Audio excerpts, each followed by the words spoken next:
નમસ્કાર મિત્રો, મારી એબી ગુજરાતી ન્યૂઝ ચેનલમાં તમારું સ્વાગત છે। તો મિત્રો, અંકલેશ્વર અને હાંસોટ પંથકમાં મોડી રાત્રે ભારે પવન અને વીજળીના કડાકા ભડાકા સાથે પ્રી મોન્સૂન વરસાદ વરસ્યો હતો, જેના કારણે હાંસોટમાં અંદાજે 1 ઇંચ અને અંકલેશ્વરમાં 7 મિલીમીટર વરસાદ નોંધાયો હતો। તો આ વરસાદ મોડી રાત્રેથી વહેલી સવાર સુધી ચાલુ રહ્યો હતો, જેના કારણે વાતાવરણમાં ઠંડક પસરી હતી। તો મિત્રો, તમને એ પણ જણાવી દઉં કે આ અચાનક આવેલા વરસાદને કારણે હાંસોટ પંથકના ખેડૂતોને મોટું નુકસાન થયું છે।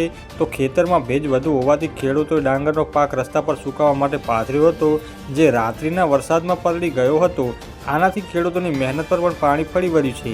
તો મિત્રો, પલળેલા ડાંગરને ફરીથી બારદાનમાં ભરી અન્ય સ્થળે લઈ જઈ સુકાવવાની ફરજ પડી છે, જેના કારણે ખેડૂતોને વધારાની મહેનત અને ખર્ચાનો સામનો કરવો પડી રહ્યો છે। તો મિત્રો, તમને એ પણ જણાવી દઈએ કે વરસાદ સાથે તેજ પવન ફૂંકાતા કેટલાક વિસ્તારોમાં વૃક્ષો અને તેની ડાળીઓ ધરાશયી થઈ હતી। તો અંકલેશ્વરના દીવા રોડ પર આવેલા જલારામ મંદિર નજીક એક વૃક્ષ ધરાશયી થતાં વાહન વ્યવહારને અસર પહોંચી હતી।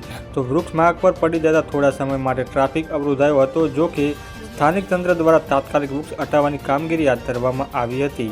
તો મિત્રો, વાહન વ્યવહાર પુનઃ શરૂ કરવામાં આવ્યો છે। તો આજના દિવસ માટે આટલું, મળીશું નવી અપડેટ સાથે।